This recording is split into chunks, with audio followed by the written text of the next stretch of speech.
কে আপনাকে গ্যারান্টি দিল যে আপনি জান্নাতে যাবেন? যেদিন আপনি আল্লাহর সামনে দাঁড়াবেন সেদিন বুঝতে পারবেন জান্নাত কাকে বলে আর জাহান্নাম কাকে বলে। শোনেন, ইবলিসের জ্ঞান ছিল, জ্ঞানের দিক থেকে ইবলিস পরিপূর্ণ ছিল। তার মধ্যে একটা জিনিসের অভাব ছিল, সেটা হচ্ছে বিনয়। তার মধ্যে একটা ত্রুটি ছিল, সেটা হচ্ছে কেবর, অহংকার।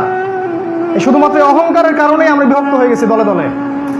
আর এই বিভক্তির কারণেই আমাদের শক্তি নষ্ট হয়ে গেছে, হাওয়া বেরিয়ে গেছে।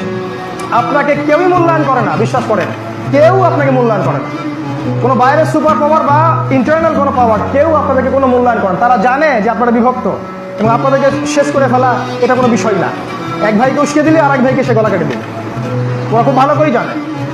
আর আমরা যখন বলছি যে সমস্ত ওলামায়ে কেরাম যারা হকপন্থী, যারা স্পষ্ট বেদাতি, স্পষ্ট মোশরিক, ওদের কথা বাদ দেন, যারা হকপন্থী ওলামায়ে কেরাম আছেন, তাদের উচিত একটা জায়গায় এসে বসা, তাদের মধ্যে একজনকে দায়িত্ব দেয়া বা একটা শুরা করা এবং করে নিয়ে আমাদের জনসাধারণকে এগিয়ে নিয়ে যাওয়া ইসলামের রেভলিউশনের দিকে বা ইসলাম শান্তিপূর্ণভাবে প্রতিষ্ঠার দিকে।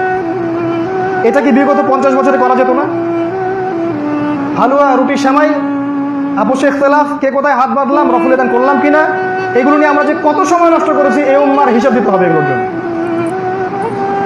আমি পার্সোনালি এগুলো থেকে মুক্ত। যদি এই মানহাজে কারো সমস্যা থাকে, আমি বলবো আপনি আপনার মানহাজ ফলো করেন, আমার কোনো অবজেকশন নাই। বাট অ্যাটলিস্ট আমাকে আমার চিন্তা লালন করতে দেন। আমি আপনার চিন্তায় লাঙ্গল ঠেলতে চাই না।